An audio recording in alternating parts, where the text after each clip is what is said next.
당뇨초, 장수초라는 별명으로 더 유명한 풀인데요. 바로 명월초입니다. 명월초라는 이름의 유래가 흥미로운데요. 원산지인 동남아에서는 삼북야화라고 불립니다. 생명을 연장한다는 뜻인데 이것이 한자로 번역되어 명월초가 된 것이죠. 일본에서는 목숨을 구한다는 뜻의 구명초로도 불립니다. 이름만 들어도 효능이 짐작되시죠? 가장 대표적인 효능은 혈당 조절에 도움을 주는 것입니다. 그래서 인슐린 풀이라는 별명이 붙었죠. 또한 쿼세틴, 루틴 같은 항산화 성분이 풍부해서 혈관을 깨끗하게 하고 혈액순환을 돕는다고 알려져 있습니다. 항염증 작용도 뛰어나서 만성염증 완화에도 도움을 줄 수 있고요. 물론 약이 아니기 때문에 치료를 대체할 수는 없다는 점 기억해 주세요.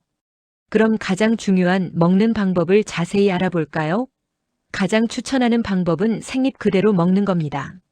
하루에 3장에서 10장 정도 식전에 천천히 씹어 드시는 게 가장 효과적이라고 해요. 쓴맛은 거의 없고 아삭한 식감이라 먹기 편합니다. 두 번째 방법은 쌈채소로 활용하는 겁니다. 고기를 먹을 때 상추처럼 쌈으로 싸서 드시면 쌉쌀한 맛이 중화되고 영양도 챙길 수 있죠. 세 번째는 녹즙이나 주스로 만들어 마시는 건데요. 사과나 당근 같은 다른 과일, 채소와 함께 갈아 마시면 아침 식사 대용으로도 든든합니다. 네 번째, 차로 마시는 방법도 있습니다. 생잎을 살짝 데쳐서 말리거나 건조된 잎을 구매해서 뜨거운 물에 5분 정도 우려내면 은은한 허브차처럼 즐길 수 있습니다. 이 외에도 샐러드, 나물 무침, 장아찌, 전으로도 활용 가능해요. 단, 과다 섭취 시 복통을 유발할 수 있으니 적당량만 드세요. 명월초는 재배하기도 아주 쉽습니다. 번식력이 강해서 줄기를 잘라 흙에 꽂아두는 삽목으로 쉽게 개체수를 늘릴 수 있어요. 햇빛이 잘 드는 베란다 화분에서도 잘 자랍니다. 물을 너무 많이 주면 뿌리가 썩을 수 있으니 흙이 말랐을 때 흠뻑 주는 것이 좋습니다. 추위에는 약해서 겨울에는 실내로 들여놓는 걸 추천합니다. 최근 한국에서도 건강 웰빙 식물로 알려지면서 가정에서 직접 키우는 분들이 늘고 있죠. 밝은 달처럼 몸을 맑게 하는 풀이라는 뜻처럼 명월초는 장수, 건강, 그리고 자연 치유를 상징합니다. 오늘부터 명월초로 건강을 챙겨보는 건 어떨까요? 이 꽃의 꽃말은 당신은 매력적입니다입니다. 바로 라넌큘러스인데요. 이름의 유래가 재미있습니다. 학명 라넌큘러스는 라틴어로 개구리를 뜻하는 레너에서 왔습니다. 습지나 물가에서 잘 자라는 특징 때문에 작은 개구리라는 귀여운 이름이 붙었죠. 빨강, 노랑, 분홍, 흰색, 주황 등 다채로운 색상을 자랑하고 장미처럼 여러 겹으로 겹친 꽃잎이 정말 화려하고 아름답습니다. 주로 어떻게 사용될까요? 화단이나 화분에 심어 관상용으로 기르거나 꽃꽂이용 절화로 아주 인기가 많습니다. 겹겹이 쌓인 꽃잎이 풍요와 화려함, 그리고 사랑의 매력을 상징해서 결혼식 부케나 기념일 꽃다발로 자주 쓰이죠. 그런데 이 아름다운 꽃에 한 가지 주의할 점이 있습니다. 라넌큘러스는 독성이 있어 절대 먹으면 안 됩니다. 일부 민간요법에서 피부 질환이나 통증 완화에 사용된 기록이 있긴 하지만 프로토아네모닌이라는 자극성 물질 때문에 피부염을 유발할 수 있습니다. 잘못 먹으면 구토나 설사를 일으킬 수 있어 식용은 절대 금지입니다. 반드시 관상용으로만 즐겨주세요. 집에서 키우고 싶다면 햇빛이 잘 드는 양지나 반양지에 두고 물이 잘 빠지는 흙에 심어주세요. 과습은 금물. 흙이 말랐을 때 물을 흠뻑 주면 됩니다. 라넌큘러스는 봄꽃 축제의 화단을 장식하고 플라워 디자인에서 인기 있는 고급 절화이기도 합니다. 네덜란드, 이탈리아 등에서 절화 생산이 활발하죠. 작은 독이라는 비밀을 품고 있지만 그럼에도 거부할 수 없는 화려한 매력. 역시 당신은 매력적입니다. 라는 꽃말이 딱 어울리는 꽃이네요. 가을 들녘을 아름답게 수놓는 바로 향등골나물입니다. 이름이 참 독특하죠? 잎과 줄기에서 나는 은은한 향기와 같은 속 식물인 등골나물과 닮았다고 해서 붙여졌어요. 예전에는 등골, 즉 뼈를 튼튼하게 하는 약초로 여겨졌답니다. 이른 봄, 이렇게 파릇파릇한 어린 순이 돋아나고 여름이 다가오면 꽃망울을 맺기 시작하죠. 이윽고 가을이 되면 흰색 또는 붉은 빛이 도는 아름다운 꽃을 피웁니다. 이 달콤한 향기는 벌들도 그냥 지나치지 못해요. 전통적으로 향등골나물은 다양한 효능을 지닌 약초였습니다. 감기 기운이 있거나 열이 날 때 차로 달여 마셨고 이뇨 작용을 도와 몸의 붓기를 빼는 데도 사용했죠. 또 소염 작용이 있어 염증성 질환에 쓰거나 여름철 더위에 지쳤을 때 기력을 보충하는 차로도 마셨습니다. 약용차로 마실 땐 말린 잎과 줄기 10에서 15g을 물 1리터에 넣고 약불에서 20분에서 30분 정도 달여 하루 두세 번 따뜻하게 마십니다. 이 달인 물을 식혀서 피부 트러블이나 벌레 물린 곳을 씻어내거나 찜질하는 데 쓰기도 했어요. 심지어 먹기도 하는데요. 봄에 돋아난 어린 순을 나물로 무쳐 먹습니다. 끓는 물에 살짝 데쳐 찬물에 헹군 뒤 참기름과 소금, 마늘을 넣고 조물조물 무치면 향긋한 봄나물이 완성되죠. 향이 좋아 방향용 약초로도 쓰이고 산속에서 쉽게 구할 수 있어 생활 약초로 사랑받았습니다. 가을이 깊어지면 잎이 이렇게 붉게 물들기도 합니다. 계절의 변화를 온몸으로 보여주는 식물이죠. 하지만 여기서 정말 중요한 점이 있습니다. 반드시 주의해서 들어주세요. 국화과 등골나물류 일부에는 간 독성 성분인 피롤리지딘 알칼로이드를 함유할 수 있습니다. 따라서 장기간 또는 많은 양을 섭취하는 것은 절대 피해야 합니다. 특히 임산부, 어린이, 간 질환이 있는 분은 섭취를 삼가는 것이 좋습니다. 식용이나 약용으로 사용하기 전에는 반드시 정확한 종을 확인하는 것이 무엇보다 중요합니다. 자연이 주는 선물, 올바르게 알고 사용할 때 그 가치가 더욱 빛납니다. 이 식물 바로 루라고 불리는 허브입니다. 은총의 허브, 어브 그레이스라는 아름다운 별명도 가지고 있죠. 루의 학명은 루타 그라베올렌스. 이름에 아주 흥미로운 뜻이 담겨 있습니다. 학명의 앞부분인 루타는 라틴어로 치유하다, 구하다라는 의미와 연결됩니다. 뒷부분인 그라베올렌스는 강한 향기를 지닌이라는 뜻이에요. 즉, 치유하는 강한 향기의 식물인 셈이죠. 영어 이름인 루는 후회를 뜻하는 단어와 발음이 같아서 때로는 참회와 속죄의 상징으로 인식되기도 했습니다. 지중해 연안이 원산지인 루는 약 40에서 80cm까지 자라는 다년생 허브입니다. 여름이 되면 이렇게 작고 노란 꽃망울을 터뜨리죠. 청회색 빛이 도는 독특한 잎 모양과 한번 맡으면 잊기 힘든 강한 향이 특징입니다. 전통 민간요법에서 루는 다양하게 활용되었는데요. 주요 효능으로는 소화 촉진과 위장 경련 완화가 있습니다. 항염, 진통 작용이 있다고 알려져 관절통이나 근육통 완화를 위해 쓰이기도 했고 신경을 안정시키는 진정 작용도 있다고 전해집니다. 또한 이 강한 향은 곤충과 벌레를 쫓는 효과적인 천연 살충제 역할을 했습니다. 하지만 여기서부터가 정말 중요합니다. 루는 강한 독성을 지니고 있습니다. 과다 섭취 시 구토, 경련, 간 손상을 일으킬 수 있어 절대로 함부로 먹어서는 안 됩니다. 특히 자궁 수축을 유발할 수 있어 임산부에게는 절대 금기 식물입니다. 심지어 잎이나 줄기가 피부에 닿기만 해도 햇빛과 반응해 광독성 피부염을 유발할 수 있으니 반드시 주의해야 합니다. 그렇다면 이토록 위험한 루를 어떻게 사용했을까요? 주로 말린 잎을 아주 소량만 차로 우려 마시거나 연고나 팅크 형태로 만들어 피부에 바르는 외용제로 활용했습니다. 식용으로는 어떻게 사용했을까요? 이탈리아나 그리스에서는 극소량의 잎을 육류 요리의 향신료로 사용하기도 했고 식초에 잎을 담가 향을 더하거나 전통 약용술의 재료로 쓰이기도 했습니다. 하지만 다시 한번 강조하지만 독성 문제로 인해 현대에는 식용이 거의 권장되지 않습니다. 루의 진가는 문화적 상징성에서 더욱 빛납니다. 중세 유럽에서는 이 식물 가지로 성수를 뿌리며 신성한 정화 의식에 사용했습니다. 은총의 허브라는 이름은 바로 여기서 유래했죠. 셰익스피어의 희곡 햄릿에서 오피리아는 루를 후회와 참회의 상징으로 건네줍니다.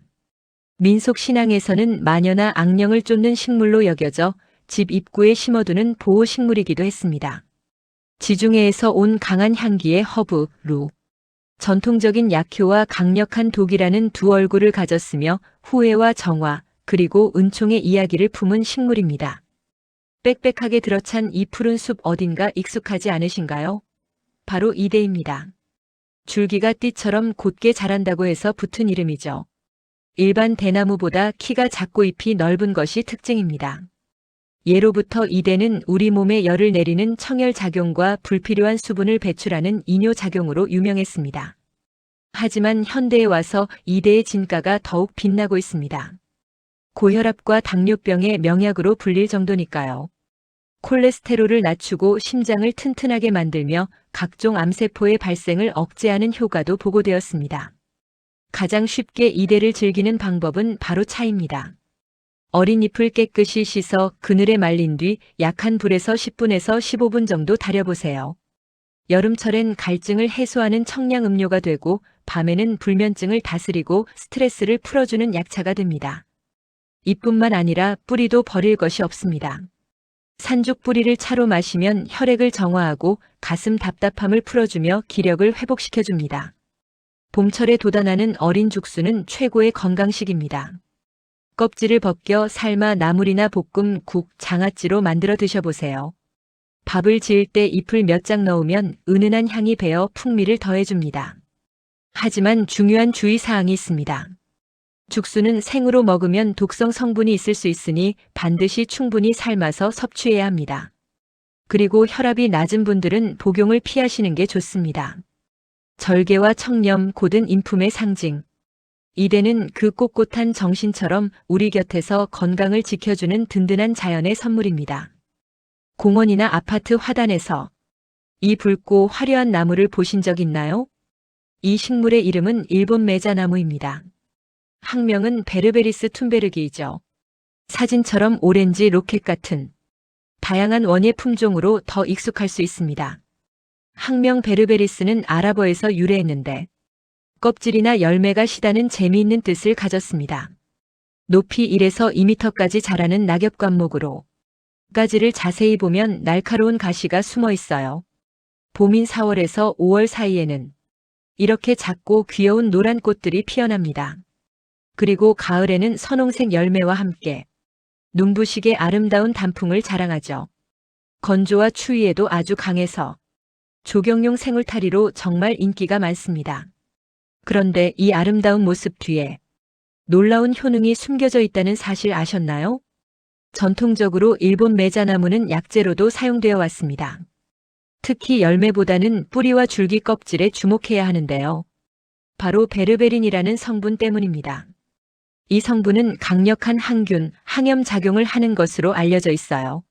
그래서 예로부터 해열이나 소염이 필요할 때 혹은 설사나 이질 완화에 도움을 주는 약재로 쓰였습니다.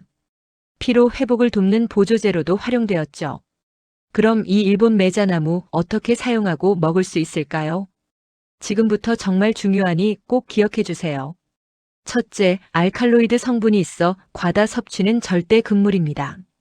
둘째, 특히 임산부는 자궁 수축을 유발할 수 있으니 절대 복용해서는 안 됩니다. 가을에 열리는 붉은 열매는 맛이 아주 강하고 쉽니다. 그래서 아주 소량만 이용해서 잼을 만들거나 청을 담그거나 혹은 말려서 차로 우려 마실 수 있습니다. 약용으로 사용할 때는 주로 뿌리나 줄기 껍질을 씁니다. 전통 방식으로는 이걸 잘 말려서 물에 넣고 달여서 복용했고 그 달인 물을 피부 염증 부위에 바르거나 세척하는 외용제로 사용하기도 했습니다. 다만 민간요법을 함부로 따라하는 것은 위험합니다. 약용으로 사용하시려면 반드시 전문가와 상담 후 안전하게 사용해야 합니다. 다시 봐도 정말 아름답죠? 이 화려한 단풍 때문에 정원수로 큰 사랑을 받고 있습니다. 붉은 열매는 겨울까지도 가지에 달려 있어 사계절 내내 관상 가치가 높은 식물입니다. 이 나무의 꽃말은 냉정, 까다로움 그리고 보호입니다. 아마 온몸에 품고 있는 날카로운 가시 때문에 보호라는 의미가 붙지 않았을까요? 여러분 주변의 일본 메자나무는 어떤 모습을 하고 있나요? 가장 유명한 허브 중 하나인 라벤더. 그 중에서도 잉글리쉬 라벤더에 대해 알고 계신가요? 이름 때문에 영국이 원산지라 생각하기 쉽지만 사실은 따뜻한 지중해 연안에서 왔어요. 영국에서 정원식물로 큰 사랑을 받으며 이런 이름이 붙었죠. 꽃이 피기 전에는 이렇게 은회색 빛이 도는 좁고 긴 잎을 가지고 있어요. 추위에도 강해서 비교적 키우기 쉬운 편이고요. 초여름이 되면 바로 이 향기로운 보라색 꽃을 피웁니다.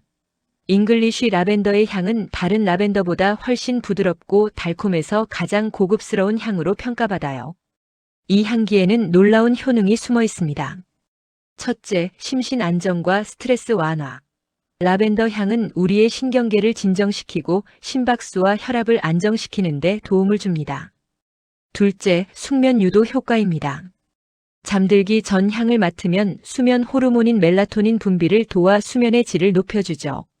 셋째는 항염 및 피부 진정 효과. 여드름이나 벌레 물린 곳의 자극을 완화하고요.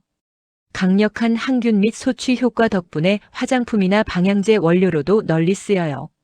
그럼 이 좋은 잉글리쉬 라벤더 어떻게 활용할까요? 먼저 아로마 오일을 디퓨저에 넣어 집 안가득 향기를 채워보세요.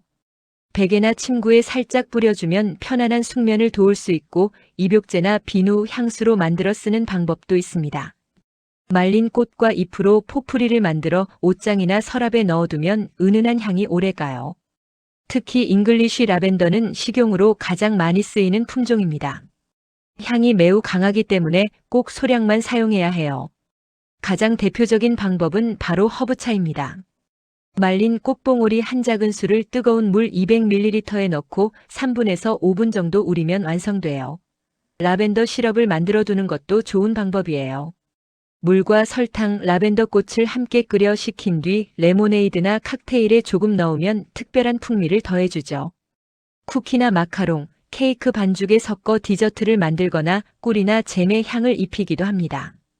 프랑스의 유명한 향신료 에르브 드 프로방스의 재료이기도 해요. 다만 몸에 좋다고 너무 많이 드시면 오히려 속이 불편할 수 있으니 주의하세요. 잉글리쉬 라벤더는 문화적으로도 의미가 깊습니다.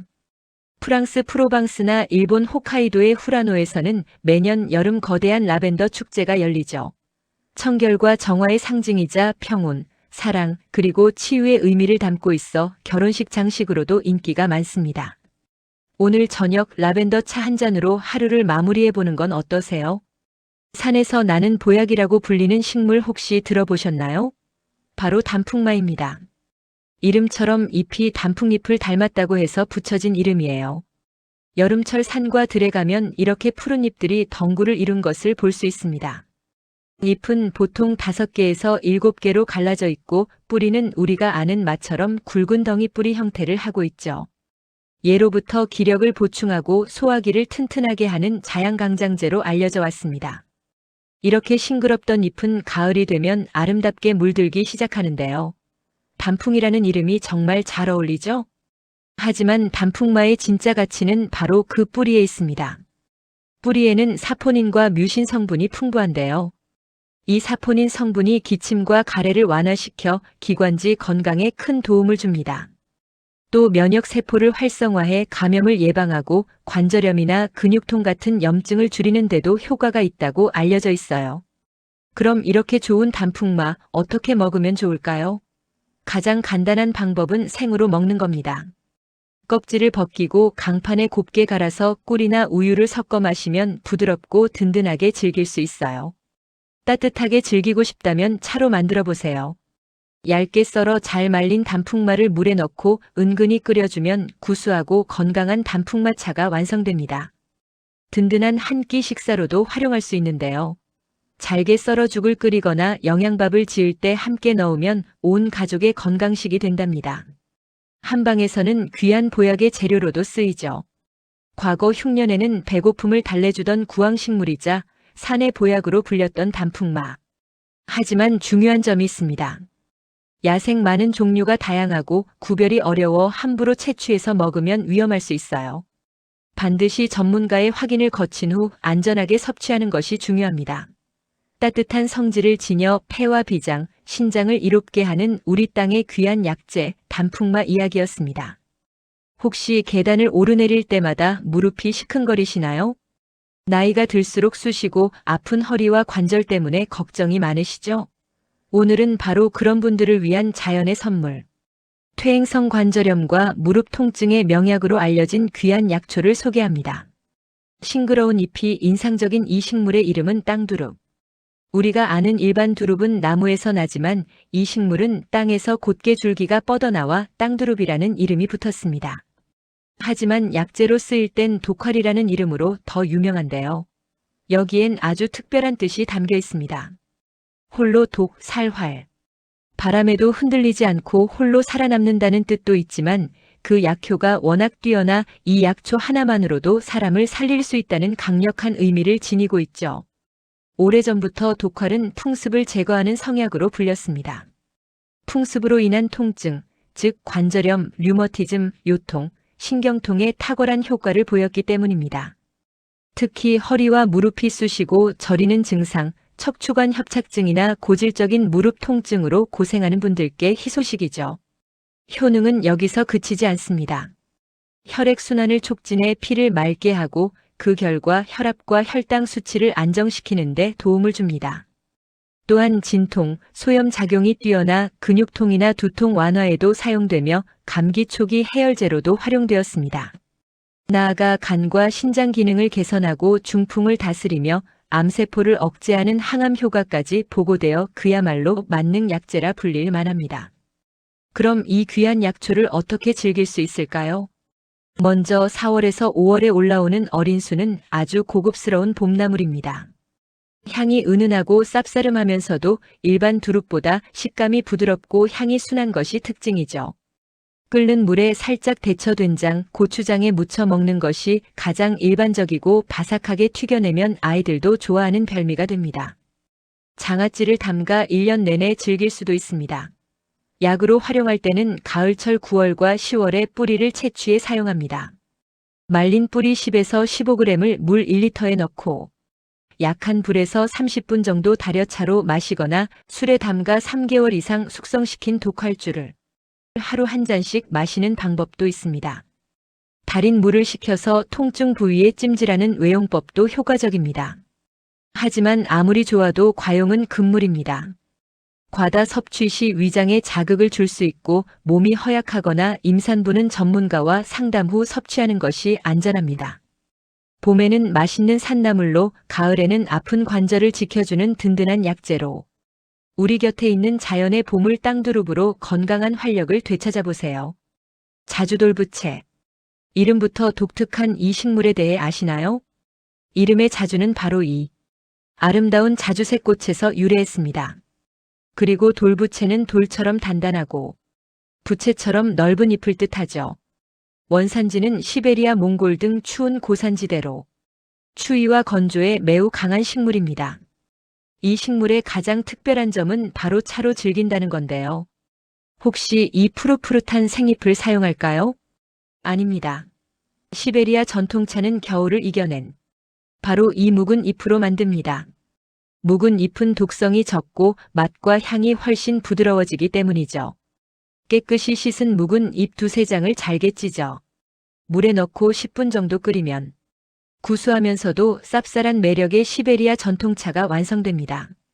전통적으로는 항염 이뇨 작용이 뛰어나 관절염이나 부종 완화에 사용되었고 탄닌 성분이 풍부해 설사를 멎게 하는 지사제로도 활용되었습니다. 요즘은 그늘에서도 잘 자라는 특성 덕분에 조경용 지피식물로도 인기죠. 하지만 꼭 기억해야 할 주의사항이 있습니다. 생잎은 탄닌이 많아 과다 섭취 시 위장을 자극할 수 있으니 절대 금물. 차로 마실 땐 반드시 겨울을 보낸 묵은 잎을 사용하세요. 아름다운 모습만큼이나 다양한 가치를 지닌 식물. 자주돌부채였습니다. 길을 걷다 흔히 마주치는 이 풀 혹시 그냥 지나치셨나요? 겉보기엔 평범하지만 놀라운 생명력과 효능을 품고 있는 식물. 바로 매드풀입니다. 줄기의 마디마다 잎과 꽃이 촘촘히 달린 모습에서 매드풀이라는 이름이 유래했죠. 한자 이름은 계안초 달개 눈을 닮은 풀이라는 뜻인데 작고 동그란 꽃 모양 때문에 붙여졌다고 해요. 키는 10에서 40cm 정도로 자라며 잎은 이렇게 3장의 작은 잎이 모여납니다. 7월에서 9월 사이엔 연분홍색 꽃을 피우고 척박한 땅을 비옥하게 만드는 고마운 식물이기도 합니다. 한방에서는 뿌리를 포함한 식물 전체를 계안초라는 약재로 사용하는데요. 이뇨 작용과 해열, 해독 작용이 뛰어나고 염증을 완화하는 데도 도움을 준다고 알려져 있습니다. 민간에서는 여름철 더위로 소변이 잘 나오지 않거나 몸이 부었을 때 달여 마셨다고 해요. 독감이나 말라리아, 전염성 간염 등에도 사용된 기록이 있습니다. 그렇다면 어떻게 사용해야 할까요? 가장 자세히 알려드릴게요. 먼저 약용차로 마시는 방법입니다. 식물 전체를 채취해 깨끗이 씻은 후 그늘에서 잘 말려줍니다. 말린 약재를 물에 넣고 약한 불에서 20분에서 30분 정도 은근히 달여서 그 물을 마십니다. 하루 한두 번 소량씩 복용했다고 전해집니다. 외용약으로도 쓸 수 있는데요. 피부에 종기나 부스럼이 났을 때 생풀을 짓지어 환부에 직접 붙이거나 달인 물로 상처 부위를 씻어내는 방법으로 활용했습니다. 하지만 중요한 점이 있습니다. 매드풀은 일반적인 식용나물로는 널리 먹지 않습니다. 반드시 기억하세요. 효능이 뛰어나지만 임의로 복용하는 것은 위험할 수 있습니다. 사용 전에는 꼭 전문가와 상담해야 합니다. 사실 매드풀은 약용 가치 외에도 생태적으로도 중요한 역할을 합니다. 질소를 고정해 토양을 비옥하게 하고 촘촘한 뿌리로 흙이 쓸려나가는 것을 막아주죠. 우리 농경 문화에서는 척박한 논두렁에서도 꿋꿋이 자라는 강인한 생명력의 상징이었습니다. 그래서일까요? 매드풀의 꽃말은 소박함, 끈기 그리고 작은 행복입니다. 눈에 잘 띄지 않지만 우리 곁에서 묵묵히 제 역할을 다하는 이 풀처럼 당신의 주변에도 작은 행복이 숨어 있을지 모릅니다. 산에서 나는 약이라 불리는 강력한 생명력을 지닌 이 식물을 아시나요? 바로 자양강장의 대명사 마입니다. 학명 디오스코레아는 고대 그리스 의학자의 이름에서 유래했고 우리에게는 땅속의 약이라는 뜻의 산약 또는 서열하는 이름으로 더 친숙하죠. 마는 여러 해살이 덩굴 식물로 여름이면 이렇게 싱그러운 하트 모양 잎이 무성하게 자랍니다. 예로부터 한방에서는 폐와 비장 그리고 신장을 보강하는 귀한 약재로 여겼습니다. 기침을 완화하고 원기 회복을 돕는다고 알려져 있죠. 현대 과학적 관점에서 보면 말을 자를 때 나오는 끈적한 점액질, 바로 뮤신 성분 덕분인데요. 이 뮤신이 위 점막을 보호하고 소화를 촉진합니다. 또한 풍부한 식이섬유는 장 건강을 개선하고 칼륨 성분은 혈압 조절에 도움을 줄 수 있습니다. 사포닌, 폴리페놀 같은 항산화 성분도 풍부해 면역력 보강에도 좋습니다. 그렇다면 이 좋은 마 어떻게 먹어야 제대로 즐길 수 있을까요? 가장 대표적인 방법은 바로 생식입니다. 껍질을 벗겨 강판에 간 뒤 간장이나 참기름, 김가루를 곁들이면 마 특유의 아삭함과 부드러움을 동시에 느낄 수 있습니다. 익혀 먹는 방법도 아주 다양합니다. 고소하게 부쳐 먹는 마전, 밥 위에 올려 슥슥 비벼 먹는 마밥, 또는 각종 국이나 탕에 넣어 깊은 맛을 더하는 보양식으로도 훌륭합니다. 바쁜 아침 간편하게 건강을 챙기고 싶다면 마를 우유나 꿀과 함께 갈아 든든한 스무디로 즐겨보세요. 약용으로 활용할 때는 뿌리를 건조시켜 가루를 낸 산약 형태로 차로 마시거나 한약재로 사용합니다. 다만 섭취 시 주의할 점도 있습니다. 생마의 점액질은 피부에 닿으면 가려움을 유발할 수 있고 체질에 따라 과다 섭취 시 복부 팽만감을 느낄 수도 있습니다. 마는 우리나라 안동 지역의 특산물이자 일본에서는 토로로라는 스테미나 음식으로 중국에서는 전통 보양식 재료로 널리 사랑받고 있습니다. 이처럼 많은 동아시아 전역에서 오랜 세월 건강과 장수를 상징하는 기운을 북돋우는 식물로 우리 곁을 지켜왔습니다. 이 나무의 이름은 적피단풍입니다. 이름처럼 붉은 껍질이 특징인데요. 종이처럼 얇게 벗겨지는 모습이 정말 신기하죠? 여름에는 이렇게 푸른 잎을 자랑하지만 가을이 되면 선명한 붉은색으로 물들어 아름다운 장관을 이룹니다. 그런데 이 나무를 먹기도 했다는 사실 알고 계셨나요? 옛날에는 어린 잎을 깨끗이 씻어 튀김옷을 입혀 기름에 바삭하게 튀겨 별미로 즐겼다고 해요. 이게 바로 그 유명한 단풍잎 튀김입니다. 이른 봄의 줄기에서 채취하는 수액은 미네랄이 풍부한 천연 피로회복제였죠. 껍질은 전통적으로 지혈이나 통증 완화에 잎은 피부 진정이나 염증 완화에 쓰이기도 했습니다. 물론 이건 의학적 효능이 증명되지 않은 민간요법이니 참고만 하셔야 해요. 단풍은 가을과 성숙, 그리움의 상징이죠. 특히 이 붉은 껍질은 강인한 생명력을 의미하기도 합니다. 하지만 여기서 가장 중요한 주의사항. 모든 단풍이 식용 가능한 건 아니며 특히 공원의 관상용 나무는 농약 때문에 절대 먹으면 안 돼요. 수액 채취도 나무를 죽일 수 있으니 조심해야 하고 알레르기가 있는 분도 섭취에 주의해야 합니다. 이제 적피단풍을 보면 그저 예쁜 나무가 아니라 오랜 시간 우리와 함께해 온 숨겨진 이야기가 보일 거예요. 하늘에서 수많은 천사들이 내려와 잠시 쉬어가는 걸까요? 눈부시게 하얀 날개를 펼친 듯한 이 꽃은 바로 엔젤 화이트 라일락입니다. 이름부터 정말 아름답죠? 이 라일락의 전체 이름 즉 학명은 시린가 불가리스 엔젤 화이트입니다. 이름 하나하나에 재미있는 이야기가 담겨 있어요. 먼저 속명인 시린가는 고대 그리스어 시링크스에서 왔는데 관이나 피리를 뜻해요. 라일락의 어린 가지 속이 비어 있어서 옛날 사람들이 이것으로 피리를 만들었기 때문이라고 합니다. 그런데 이 팻말엔 미스 김라일락이라고 쓰여 있네요. 미스 김라일락은 한국의 토종 털개회나무를 개량해서 세계적으로 유명해진 정말 자랑스러운 우리 품종입니다. 오늘 소개해드리는 엔젤 화이트와는 사촌지간이라고 할 수 있겠네요.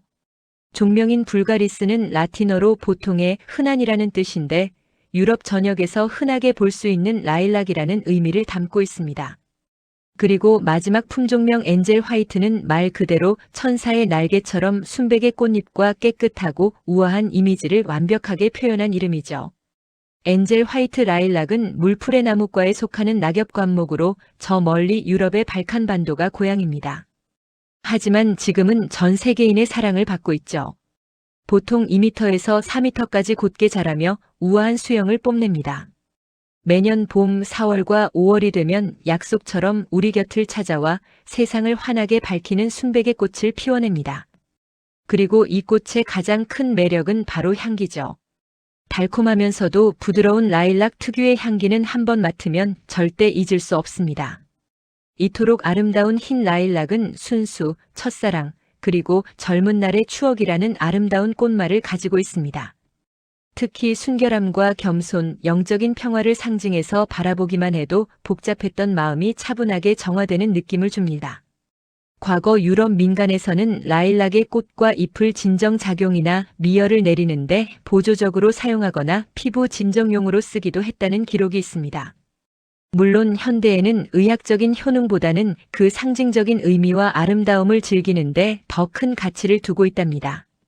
이렇게 모습도 향기도 의미도 아름다우니 활용법도 정말 다양합니다. 가장 대표적인 것은 역시 관상용이죠. 정원이나 공원, 화단, 심지어 울타리로도 널리 사랑받는 봄의 대표적인 관목입니다. 향기를 활용하는 방법도 빼놓을 수 없는데요. 꽃을 잘 말려 포풀이나 향주머니를 만들면 집안 가득 봄의 향기를 오랫동안 간직할 수 있습니다. 그런데 이 예쁜 꽃을 먹을 수도 있다는 사실 혹시 알고 계셨나요? 네, 라일락 꽃은 소량 식용이 가능하며 주로 그 향을 즐기는 용도로 사용됩니다. 어떻게 먹을 수 있는지 자세히 알려드릴게요. 먼저 갓 피어난 깨끗한 꽃송이를 따서 따뜻한 물에 우리면 눈과 코, 입이 모두 즐거운 향긋한 라일락 꽃차가 완성됩니다. 좀 더 특별하게 즐기고 싶다면 라일락 시럽을 만들어 보세요. 꽃과 설탕을 켜켜이 병에 담아두면 되는데요. 이렇게 만든 시럽은 탄산수에 타서 에이드로 마시거나 칵테일의 재료로 사용하면 정말 특별한 풍미를 선사합니다. 케이크나 샐러드, 요거트 위에 식용꽃으로 살짝 올려 장식하는 것만으로도 식탁이 훨씬 화사해지겠죠? 라일락은 전 세계적으로 봄을 알리는 전령사로 사랑받습니다. 미국 뉴욕주의 로체스터에서는 매년 5월이면 세계에서 가장 큰 라일락 축제가 열리는데요. 수백 종의 라일락이 만개한 장관 속에서 음악과 퍼레이드, 다양한 문화 행사가 펼쳐진다고 합니다. 그럼 이 천사 같은 꽃을 우리 집 정원에서 직접 키워보려면 어떻게 해야 할까요? 재배 요점을 알려드릴게요. 라일락은 햇빛을 정말 좋아합니다. 하루 최소 6시간 이상 햇빛이 잘 드는 양지 바른 곳에 심어주세요. 토양은 물 빠짐이 좋은 중성에서 야갈칼리성 토양을 선호합니다. 물이 고이면 뿌리가 상할 수 있으니 주의해야 해요. 가지치기 시점이 아주 중요한데요. 꽃이 모두 지고 난 직후에 바로 해주셔야 합니다. 시기를 놓치면 다음 해에 꽃을 피울 꽃눈까지 잘라버릴 수 있으니 꼭 기억해 주세요. 물주기는 겉흙이 말랐을 때 한 번에 흠뻑 주는 것이 기본입니다. 특히 건조한 날씨가 계속될 땐 충분히 관수해 주세요. 순수한 아름다움과 공간을 채우는 깊은 향기 그리고 상상하지 못했던 달콤한 맛까지. 올봄에는 눈부신 엔젤 화이트 라일락의 다채로운 매력에 푹 빠져보시는 건 어떨까요? 우리 주변에서 흔히 볼 수 있는 이 풀 사실 인삼을 능가하는 놀라운 효능을 가졌다면 믿으시겠어요? 바로 조리대 이야기입니다. 특히 제주도 한라산의 생태계를 대표하는 식물이기도 하죠. 전통 민간요법에서 조리대는 귀한 약재로 쓰였습니다. 강력한 항암 작용과 항산화 효과는 물론 암, 당뇨, 고혈압, 위궤양에도 놀라운 효과가 있다고 알려졌어요. 몸에 열을 내리고 노폐물을 빼주는 해열, 이뇨 작용이 탁월합니다. 그래서 심한 갈증이나 가슴 답답함, 불면증, 피부염에도 사용됐죠. 심지어 비타민 K가 풍부해 골다공증 예방에도 도움을 줍니다. 그렇다면 이 귀한 조리대 어떻게 활용할 수 있을까요? 가장 쉬운 방법은 조리대 차입니다. 어린 잎을 채취해 그늘에 말린 뒤 물 1리터에 한 줌 넣고 약불에 10분간 끓여보세요. 맑고 은은한 향의 건강차가 완성됩니다. 밥을 지을 때 씻은 잎 몇 장을 위에 얹어찌면 은은한 향이 배어 밥맛이 훨씬 좋아져요. 조리대는 종류도 다양해서 보는 재미도 있습니다. 잎이 크고 질겨 떡이나 음식을 싸는 천연 포장재로도 쓰였답니다. 일본에서는 정결함과 보호의 상징으로 여겨 떡이나 화과자 포장에 사용하죠. 하지만 주의할 점도 있어요. 성질이 서늘해서 몸이 찬 사람은 장기 복용 시 속이 냉해질 수 있습니다. 과다 섭취는 복통을 유발할 수 있으니 적당량만 드시는 게 중요해요. 우리 곁에 숨어있던 보물 조리대. 오늘부터 다시 보이지 않나요? 좁은 잎백 일홍에 대해 자세히 알아볼까요? 흔히 미니백 일홍이라고도 불리는데요. 일반 백일홍과 꽃은 비슷하지만 이름처럼 잎이 좁고 길쭉하게 생겨서 좁은 잎이라는 수식어가 붙었습니다. 백일홍이라는 이름 자체는 100일 동안 붉게 핀다는 의미로 꽃이 아주 오래가는 특성에서 유래했어요. 좁은 잎백 일홍 역시 여름부터 가을까지 지치지 않고 화사하게 피어납니다. 원산지는 멕시코 북서부로 원래는 야생화였던 것을 관상용으로 개량한 품종입니다. 이 작은 꽃에 의외의 효능이 있다는 사실 아시나요? 물론 현대 과학적 연구가 많진 않지만 지니어 속 식물들은 전통적으로 약용으로도 쓰여왔습니다. 멕시코 전통의학에서는 항산화, 항진균 그리고 항균 효과가 있는 것으로 알려져 있어요. 또한 간을 보호하고 소화를 촉진하며 면역 체계를 지원하는 데도 도움을 줄 수 있다고 합니다.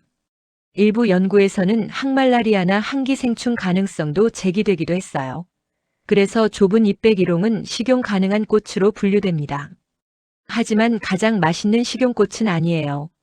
약간 쓴맛이 나기 때문에 주로 장식이나 부수적인 용도로 활용하죠. 생으로는 샐러드에 꽃잎을 살짝 뿌려 화려한 색감을 더하거나 케이크나 디저트 위에 올려 장식용으로 사용합니다. 샴페인 같은 음료에 띄워도 분위기가 살죠.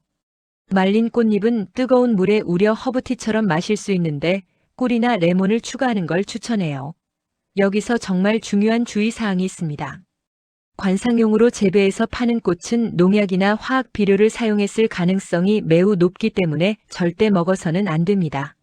만약 드시고 싶다면 반드시 식용을 목적으로 직접 유기농으로 키운 것만 사용해야 안전하다는 점 꼭 기억해 주세요. 한국에서 단독 축제는 거의 없지만 매년 9월에서 10월경 강원도 평창에서 열리는 평창백 일홍축제에 가시면 1000만 송이가 넘는 장관 속에서 이 꽃들을 만나볼 수 있습니다. 좁은 잎백 일홍은 키가 20에서 45cm 정도로 낮고 덩어리 모양으로 잘 퍼져나가요. 그래서 지피식물이나 화단 테두리 혹은 화분용으로 아주 많이 쓰입니다. 여러분 주변 꽃길이나 도시 녹지에서도 쉽게 찾아보실 수 있을 거예요. 이렇게 기특한 좁은 잎백 일홍의 꽃말은 행복, 영원한 사랑, 인연 그리고 변치 않는 마음 등입니다. 여름부터 가을까지 오랫동안 우리 곁에서 화단을 밝혀주는 고마운 꽃. 직접 키워보시면 그 튼튼하고 오래가는 매력에 분명 빠지게 될 겁니다. 길을 걷다 보면 달콤하고 진한 향기로 발길을 멈추게 하는 이 하얀 꽃을 만나본 적 있으신가요? 이 식물의 이름은 바로 줄땡강나무입니다.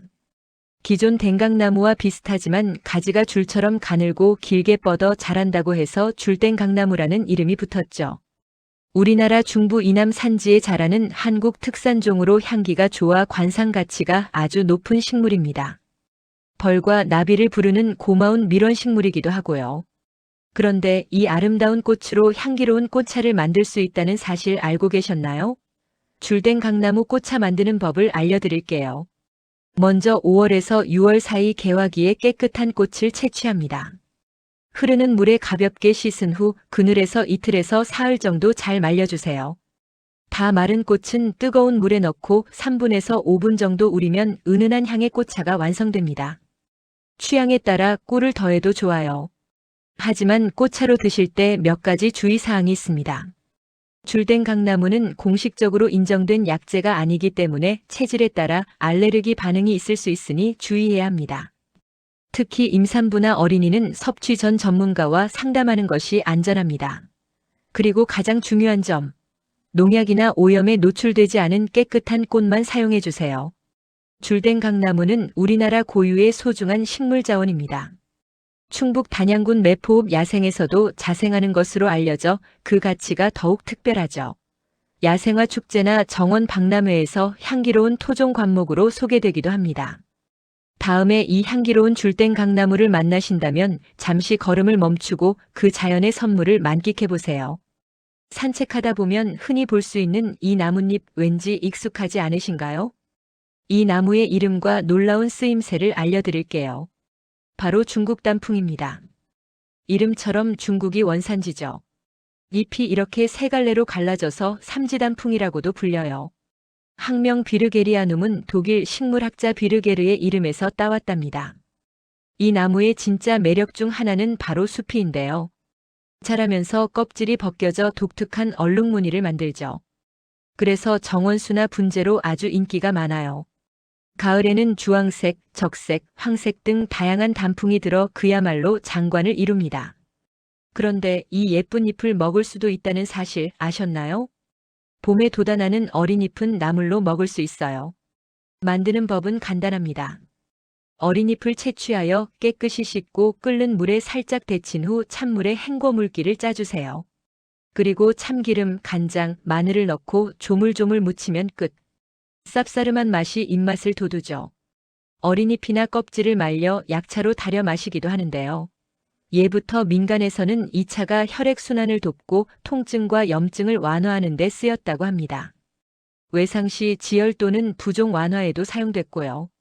물론 현대의학적으로 확립된 약효는 아니니 참고만 하세요. 하지만 드실 때는 몇 가지 주의할 점이 있어요. 단풍나무류 중 일부는 피부 자극을 일으킬 수 있고 과다 섭취는 피하는 것이 좋습니다. 특히 관상용으로 재배된 나무는 농약 잔류 가능성이 있으니 절대 드시면 안 돼요. 중국 단풍은 동아시아 문화에서 깊은 의미를 지닙니다. 가을, 성숙, 변화, 그리고 장수를 상징하죠. 중국에서는 붉게 물든 단풍을 행운과 번영의 상징으로 여깁니다. 분재 문화에서는 세월의 흔적과 인내를 상징하기도 해요. 이제 중국 단풍을 보면 그냥 지나치기 어렵겠죠? 아름다운 모습부터 우리 식탁, 그리고 약재까지. 정말 다재다능한 나무입니다. 올가을 주변의 중국 단풍을 한번 찾아보세요. 신비로운 붉은 열매가 주렁주렁 열리는 이 나무 바로 마가목입니다. 봄에 돋는 새순이 말의 이빨처럼 힘차다고 해서 마가목이라는 이름이 붙었죠. 또 하늘 높은 산에 피는 꽃나무라는 멋진 뜻도 가지고 있습니다. 5월에서 6월이 되면 이렇게 하얗고 풍성한 꽃을 피웁니다. 이때 힘차게 솟는 새순은 나물로 먹어도 힘이 나는 보약이라고 해요. 꽃이 지고 나면 푸른 열매가 맺히고 가을을 향해 서서히 익어갑니다. 노랗게 그리고 주황빛으로 물들어가죠. 그리고 9월이 되면 마침내 보석처럼 붉은 열매를 맺습니다. 이 열매와 나무 껍질은 예로부터 귀한 약재로 쓰였습니다. 동의보감에서는 허약한 기운을 보하고 풍을 제거한다고 기록되어 있죠. 특히 무릎 연골과 뼈를 튼튼하게 하고 기관지 강화와 기침 완화, 혈액순환 개선과 관절 통증 완화에 탁월한 효능을 보입니다. 고혈압, 혈전, 당뇨병, 중풍 예방에도 도움을 주는 명약으로 불립니다. 그럼 이 좋은 마가목 어떻게 먹을까요? 첫째, 마가목 열매차입니다. 가을에 붉게 익은 열매를 따서 깨끗이 씻어 말린 후 약한 불에 덮어서 차로 우려 마십니다. 떫은 맛이 강하니 꿀을 더하면 좋아요. 둘째, 마가목 담금주입니다. 말린 열매 200g을 담금용 소주 1.8리터에 넣고 3개월 이상 숙성시켜 약주로 즐깁니다. 여기서 아주 중요한 점. 생열매는 절대 그냥 드시면 안 돼요. 위장을 자극할 수 있어 반드시 건조하거나 가공해야 합니다. 또 철분이 많아 과용하면 몸이 무거워질 수 있고 설사나 복통을 유발할 수 있으니 꼭 적당량만 섭취하세요. 추운 고산지대에서도 붉은 열매를 맺는 강인함 때문에 마가목은 시련을 이기는 나무로 불립니다. 일본에서는 나나카마도라 불리며 붉은 열매가 애군을 막는 신성한 나무로 여겨지죠. 순백의 꽃으로 희망을 싹 틔우고 묵묵히 시련의 계절을 견뎌내 마침내 가장 빛나는 결실을 우리에게 선물하는 나무. 자연이 주는 위대한 보약 마가목이었습니다. 이 식물의 독특하고 재미있는 이름은 바로 쥐꼬리망초입니다. 왜 하필 쥐의 꼬리일까요? 그 이유는 꽃이 피어나는 모양, 즉 꽃 차례를 자세히 보면 알 수 있습니다. 길고 가느다란 꽃이삭이 마치 작은 쥐의 꼬리를 떠올리게 한다고 해서 이런 정겨운 이름이 붙여졌다고 합니다. 쥐꼬리망초는 강인한 생명력을 지닌 여러 해살이 풀입니다. 키는 10에서 30cm 정도로 아담한 편이고 줄기는 위로 솟기보다 땅에 바싹 붙어 기어가듯 퍼져나가는 특징이 있습니다. 가장 아름다운 순간은 역시 꽃이 필 때인데요. 여름이 깊어가는 7월부터 가을의 문턱인 9월까지 연한 자주색의 신비로운 꽃을 피워냅니다. 산과 들, 우리 동네 길가, 풀밭에서도 어렵지 않게 만날 수 있는 반가운 식물이죠. 그런데 이 소박해 보이는 쥐꼬리 망초가 오래전부터 귀한 약재로 쓰였다는 사실 아셨나요? 한의학에서는 한련초 또는 망초라는 약재명으로 부르며 그 가치를 인정해왔습니다. 먼저 열을 내리고 염증을 가라앉히는 해열, 항염 작용이 뛰어납니다. 몸에 불필요한 수분을 배출시키는 이뇨 작용을 도와 붓기를 빼는 데도 효과가 있습니다. 종기나 피부염이 있을 때 증상을 완화하는 데 도움을 줄 수 있고 간 기능을 보호하는 데도 보조적인 역할을 하는 것으로 알려져 있습니다. 과거 민간에서는 멍이 들거나 종기가 생겼을 때 이 생풀을 짓지어 아픈 부위에 붙이기도 했답니다. 하지만 약용으로 사용하시기 전에는 반드시 의사나 한의사 등 전문가와 충분히 상담하셔야 안전합니다. 그렇다면 쥐꼬리 망초는 어떻게 활용할 수 있을까요? 자세히 알려드릴게요. 가장 대표적인 방법은 약용차로 마시는 것입니다. 꽃을 포함한 식물 전체, 즉 전초를 채취해서 깨끗이 씻어 통풍이 잘 되는 그늘에서 바싹 말려줍니다. 잘 마른 약재를 물에 넣고 달여서 그 물을 하루 한두 잔씩 마시면 됩니다. 외용으로는 신선한 생풀을 그대로 찧어서 종기나 부스럼이 난 곳에 붙이면 염증 완화에 도움이 됩니다. 나물처럼 먹어도 될지 궁금하실 텐데요. 아쉽지만 식용보다는 약용 중심의 식물이라 일반 나물처럼 먹는 것은 권장되지 않습니다. 화려한 스포트라이트를 받는 식물은 아니지만 쥐꼬리 망초는 묵묵히 자신의 역할을 다합니다. 땅을 덮으며 자라 토양 유실을 막아주고 가을 들녘을 은은한 보랏빛으로 물들이며 생태계를 풍요롭게 하죠. 이런 모습에서 유래한 꽃말은 겸손, 소박함, 그리고 조용한 사랑입니다. 자신을 낮추고 묵묵히 세상을 이롭게 하는 모습 그대로죠. 오늘 길에서 쥐꼬리 망초를 만난다면 그 조용한 위로와 겸손한 아름다움을 느껴보세요.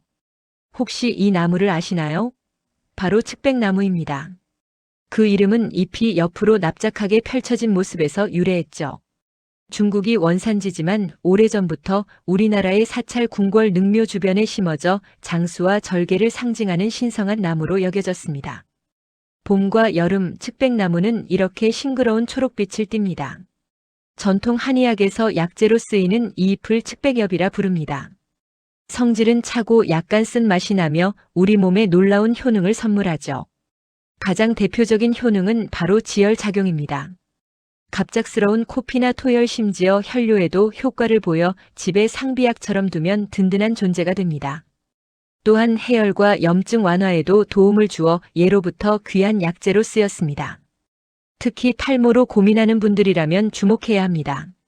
측백엽을 꾸준히 사용하면 탈모를 예방하고 두피를 건강하게 만들며 민간요법에서는 머리카락을 검게 만든다는 이야기도 전해집니다. 측백잎과 뽕잎을 함께 달인 물로 머리를 감으면 그 효과가 배가 된다고 하네요. 시간이 흘러 열매가 연글면 그 안에 진짜 보물이 모습을 드러냅니다. 바로 백자인이라 불리는 씨앗입니다. 이 작은 씨앗은 신경을 안정시키고 불면증을 개선하는 명약으로 꼽힙니다. 스트레스 해소와 집중력 강화에도 도움을 주어 수험생이나 직장인에게도 좋죠. 놀랍게도 백자인은 맛도 아주 뛰어납니다. 고소한 향기와 맛이 일품이라 잡보다 낫다는 사람도 있을 정도죠. 그냥 먹어도 맛있고 강정에 넣거나 죽을 쑤어 먹으면 최고의 자양강장제가 됩니다. 원기 회복과 남성 허약증을 다스리는 강정제로도 쓰였답니다. 심장이 두근거리는 심계항진 증상을 진정시키고 기억력 향상과 치매 개선에도 효능이 있습니다. 만성 기관지염이나 폐결핵 심지어 위궤양에도 사용될 만큼 그 쓰임새가 다양합니다. 측백엽으로 술을 담가 3개월 숙성시킨 뒤 두피에 바르면 발모 효과를 볼 수 있다는 비법도 전해집니다. 가장 간편하게는 어린 잎을 말려 차로 즐길 수 있습니다. 은은한 향의 고급차로 꾸준히 마시면 혈관을 깨끗하게 하고 혈압을 낮추는 데 도움을 줍니다. 또한 기관지를 튼튼하게 하고 백발 치료에도 효과가 있다고 알려져 있죠.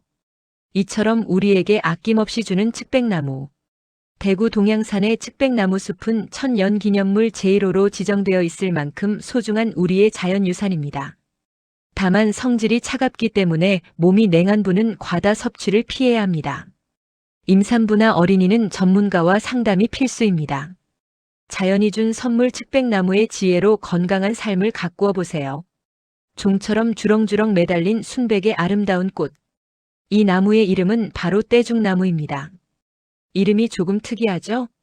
열매를 찧어 물에 풀면 물고기들이 때로 죽거나 마치 때를 벗기는 것 같다고 해서 붙여진 이름이라는 설이 있습니다. 한약명으로는 매마등이라고도 불려요. 매화 같은 꽃과 삼배처럼 질긴 껍질을 가졌다는 뜻이죠. 이 청초한 모습 때문에 떼죽나무의 꽃말은 겸손과 고요한 아름다움입니다. 하지만 이 나무는 사실 강한 힘을 숨기고 있습니다. 열매와 껍질의 풍부한 사포닌 성분 때문인데요. 이 거품을 내는 성질로 과거에는 천연세제로 쓰거나 물고기 잡이에 활용하기도 했죠. 벌레를 쫓는 효과도 있어 살충제로도 사용되었습니다. 피부 가려움이나 습진에는 달인 물을 바르는 민간요법도 있었지만 이건 정말 중요해요. 독성이 있으니 절대 전문가의 조언 없이 함부로 사용하면 안 됩니다. 다시 한번 강조합니다. 열매와 껍질은 독성 때문에 절대 먹으면 안 되는 식용불가 식물입니다. 하지만 놀랍게도 유일하게 활용하는 방법이 있습니다. 바로 이 예쁜 꽃으로 꽃차를 만드는 것입니다. 먼저 말린 꽃을 팬에 살짝 덮어 독성과 수분을 날려줍니다. 그리고 꽃 서너 송이를 찻잔에 넣고 뜨거운 물을 부어 2분간 우리면 향긋한 떼죽나무 꽃차가 완성됩니다. 이 차는 인후염, 기침 같은 호흡기 질환과 통증 완화에 도움을 주며 관절염이나 혈관 건강에도 효능이 있다고 전해집니다. 오늘날 떼죽나무는 주로 아름다운 관상용 나무로 더 큰 사랑을 받죠. 정원이나 가로수로 인기가 많습니다. 아름다운 모습 속에 강력한 힘을 감춘 반전 매력의 나무. 떼죽나무, 이제 확실히 아셨죠? 아주 흔해 보이지만 사실은 엄청 뚱딴지 같은 녀석입니다. 이름부터가 뚱딴지예요. 씨를 뿌리거나 심지도 않았는데 여기저기서 불쑥 나타나서 붙은 이름이죠. 또 다른 이름은 돼지감자. 땅속 줄기가 감자처럼 생겼는데 예전엔 돼지 사료로 흔히 쓰였기 때문이에요. 하지만 이토록 예쁜 꽃을 피우는 식물이 정말 돼지나 먹는 감자였을까요? 사실 이 뚱딴지는 땅속의 보물 천연 인슐린으로 불리는 귀한 약초입니다. 정식 명칭은 뚱딴지 국화과 식물이죠. 약용 부위는 뿌리줄기 즉 근경이고요. 여기 보세요.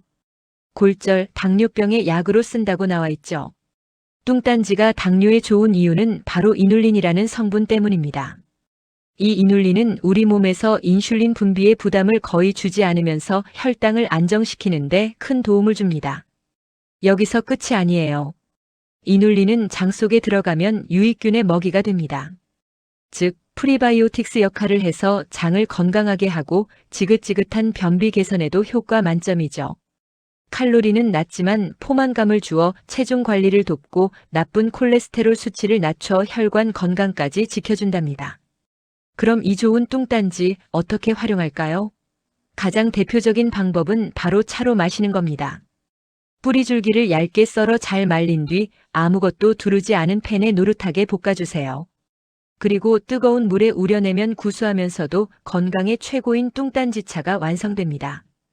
껍질째 깨끗이 씻어 아삭한 식감을 살려 샐러드나 생채로 먹어도 좋고 감자처럼 조림이나 볶음 혹은 튀김으로도 맛있어요. 다만 좋은 약도 과하면 독이 되는 법. 한 번에 너무 많이 드시면 복부 팽만감이나 가스가 생길 수 있어요. 처음 드실 땐 꼭 소량부터 시작하시고 저혈당이 있는 분은 섭취량 조절에 주의가 필요합니다. 한방에서는 성질이 서늘해 몸에 열을 내리고 갈증을 해소한다고 보고요. 예전엔 그저 엉뚱한 잡초나 가축의 사료로 여겨졌지만 이제는 그 가치를 인정받아 전 세계적으로 사랑받는 건강식품이 된 뚱딴지. 여러분도 이제 길에서 뚱딴지를 보면 그냥 지나치지 마세요. 혹시 이 향기를 기억하시나요? 코끝을 스치는 달콤하고 진한 향기. 봄이 오면 우리 주변을 가득 채우던 바로 첫사랑과 청춘의 추억을 떠올리게 하는 꽃입니다. 이 꽃의 이름은 수수꽃다리인데요. 꽃 모양이 마치 곡식인 수수의 이삭처럼 빽빽하게 모여 달린 모습에서 그 이름이 유래했다고 해요. 보통 4월에서 5월 사이에 연한 보라색 또는 자주색 꽃을 피우는데 그 향기가 정말 진하고 매력적이죠. 우리나라 자색 라일락의 대표종으로 한반도와 만주, 중국 북부 등지에 분포합니다. 오래전부터 민간에서는 이 수수꽃다리를 다양하게 활용했는데요. 다만 지금부터의 내용은 전통 기록에 기반한 것이니 치료 목적으로 사용할 땐 반드시 전문가와 상담해야 합니다. 기록에 따르면 꽃과 잎을 다려 열을 내리는 데 사용했고 강한 향기는 심신 안정에 도움을 주며 염증 완화나 두통을 다스리는 데도 쓰였다고 합니다. 그럼 수수꽃다리는 어떻게 활용할 수 있을까요? 가장 대표적인 방법은 바로 꽃차입니다. 깨끗한 꽃을 채취해서 그늘에 잘 말린 뒤 뜨거운 물에 3분에서 5분 정도 우리면 은은한 향이 일품인 봄철 꽃차가 완성돼요. 향기를 활용하는 방법도 있습니다. 말린 꽃을 주머니에 넣어 향주머니를 만들거나 포풀이나 방향제로도 사용할 수 있죠. 향기가 워낙 좋아 관상수로도 인기가 많아서 봄철 정원이나 공원에서 쉽게 만나볼 수 있습니다. 주로 차로 마시지만 다른 방법으로 먹기도 합니다.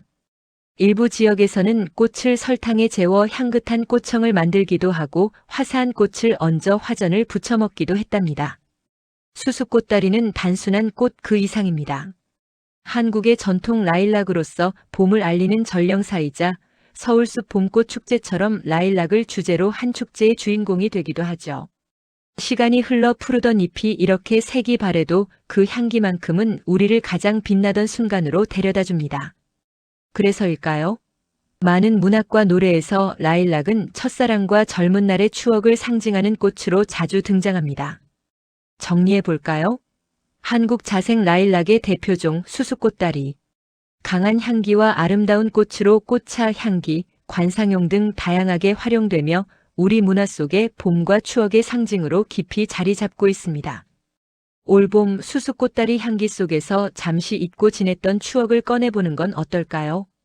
길을 걷다 보면 흔히 볼 수 있는 이 식물. 그냥 잡초라고 생각하셨나요? 이 식물의 이름은 돌나물입니다. 돌틈에서도 잘 자란다고 붙은 이름이죠. 발음이 변해 돈나물이라고도 불려요. 척박한 땅에서도 강한 생명력을 자랑하는데 줄기만 꽂아도 뿌리를 내릴 만큼 번식력이 강해요. 봄이 지나 여름이 오면 이렇게 작고 노란 별 같은 꽃을 피웁니다. 정말 예쁘지 않나요? 하지만 돌나물의 진짜 매력은 바로 이 푸른 잎에 있습니다. 비타민C와 칼슘, 철분이 풍부하고 수분 함량이 높아 갈증 해소에도 좋죠. 한방에서는 석지갑이라는 약재로 쓰이는데요. 해열, 해독 작용이 뛰어나다고 알려져 있습니다. 간에 열을 내리고 피로 회복을 도우며 염증이나 벌레 물린 데에도 사용했대요. 무엇보다 봄철 최고의 반찬이죠. 깨끗이 씻은 돌나물에 고추장, 식초, 설탕을 넣고 가볍게 무치면 입맛 돋우는 무침 완성. 따뜻한 밥 위에 듬뿍 올려 비빔밥으로 먹거나 시원한 물김치를 담가도 별미입니다. 사과나 배와 함께 갈아서 주스로 마시면 피로 회복에도 그만이고요. 집에서 키우고 싶으시다고요? 햇볕 잘 들고 물 빠짐 좋은 곳에 두면 알아서 쑥쑥 자랍니다. 어린 순이 가장 맛있는 3월에서 5월 사이에 채취하세요. 마지막으로 주의할 점. 돌나물은 성질이 차가워서 몸이 찬 분들은 과다 섭취 시 설사를 할 수 있습니다. 그리고 도로변이나 오염된 곳에서 자란 것은 절대 채취하면 안 돼요. 우리 주변에 흔하지만 고마운 식물 돌나물.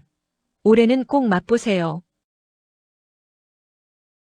길가에 흔한 이 나물 그냥 지나치시나요? 이건 그냥 잡초가 아닙니다. 허약한 원기를 높여주는 귀한 약초 말랭이. 한방에서는 성명이라 부르죠. 냉이보다 크고 거칠어 말랭이라 불립니다. 전기를 보익하고 오장을 보하며 특히 간 기능 개선에 탁월해 간이 좋아지니 자연스레 눈이 밝아지고 충혈된 눈의 통증도 가라앉혀요. 특히 이 씨앗, 성명자는 최고의 눈 영양제인데요. 차로 끓여 마시면 눈이 정말 맑아집니다. 또 요산 배출을 촉진해 통풍 예방에도 도움을 주고 현기증과 혈관 건강에도 좋습니다. 봄철에 돋아나는 어린 잎은 나물로 먹을 수 있는데요. 쌉싸름한 맛이 있어 살짝 데쳐 다른 나물과 무쳐 먹거나 된장국에 넣으면 별미입니다. 단 다 자란 잎과 씨앗은 질기고 쓴맛이 강해 먹지 않아요. 이제 길가에서 말랭이를 보면 그냥 지나치지 마세요. 자연이 준 보약일지 모릅니다.